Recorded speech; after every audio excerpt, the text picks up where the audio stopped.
2, 1. Morning all, Cowboy Bob here. Just want to share with you a couple of the small details that we've added into our project here that are kind of fun. So come this way. So here we've got some alpaca fencing that we've used for years to manage our herd. And it fit really pretty well in here. So this fencing is really not a new idea. But as we were looking at it, and our thought was, you know, we just want to kind of make this more of an intimate space. What could we do to make that not look so farm fancy? We have plenty of that around here. We want to do something a little bit different. So what I ended up doing is, and I had this thought. I said, why don't we get a privacy panel and put that on here? So I did an internet search and found that you could buy privacy panels. They were 3 per unit, I guess.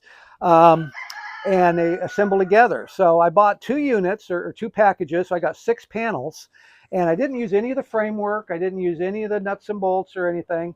And this is what the panels would look like. So the idea with the privacy fence is these would stack up, and a person could put those any place they wanted as a vertical piece. Well, I just use these and put them on the fence going across. They're 2 foot by 4 foot, and I was able to get 2 in a 10-foot section.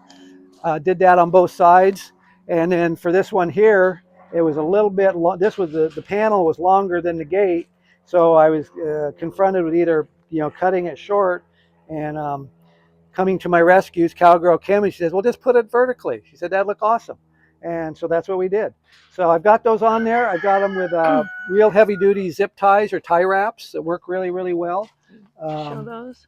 And they've worked, and it's working out great. So I'm pretty tickled with that. Just kind of gives a little bit more of a I don't know, tropical kind of feeling. The fences are still farm here. Charm. Farm charm. Animals are still able to get under. The chickens come under. The dogs come under, but the horses don't. So anyway, that's a small detail. And then finally, what we did here, it's not attractive, but I think it's going to be good, is I got 3/4 minus gravel. And this has been really hard compact dirt for probably ever. And we spread the 3/4 minus out in the whole area that we wanted. And I got a vibrating plate compactor from the rental store, and compacted it down for a couple hours. And so it's a really solid base, which will do a couple things. It'll keep it from moving, not nearly as noisy. It's not as hard on the feet. But it's also going to allow us to do some other things on this as we decide what it is we want to do.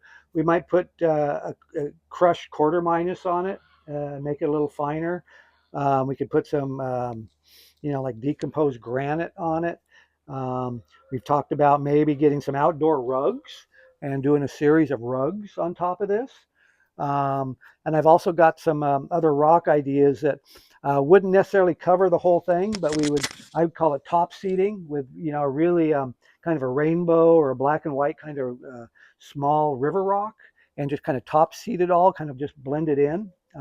So some ideas here. So this is still kind of a work in progress, but it's definitely going to be good for the time being until we feel a little bit more, get a little bit better feel for what we want to do. So nothing magical about that, just messing with dirt.